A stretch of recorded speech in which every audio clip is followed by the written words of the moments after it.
Šis judesys angliškai vadinasi sailors arba sailor, tai pavadinkime jį jūreiviu. Turbūt primena šiek tiek pozą, lyg būtume atsilošę nuo laivo ir dairytumėmės aplink. Yra kelios variacijos, aš pamokysiu šiandien tą variaciją, kurioje laikomės už savo čiurnos.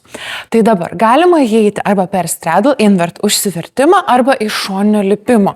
Su šoniniu lipimu reikės šiek tiek daugiau pasilipėti kelis kartus, o su užsivertimu iškart būsime reikiamame aukštyje. Galima daryti ant statinio bei ant besisukančio stulpo. Šiandien aš stulpą esu atsisukusi. Taigi, jeigu iš užsivertimų aš užmetu išorinę koją ir gerai tvirtai ją užkabinu.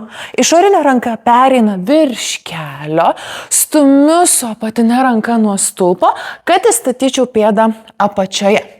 Tai nesvarbu, ar esu su kojinės, be kojinės, man reikia tik tai atspirties taško balansui, neprivalo gerai prilipti. Vis tiek klubų stumsiu į priekį ir tai man padės išsilaikyti. Tai dar karčiuką. Esu štai čia ir įsistatau. Dabar man reikės truputuką atsisukti jūs. Tai esu įsistačiusi šičia, pasimsiu tą pati ranką, tą pati koja už čiurnos ir stumsiu klubais į priekį.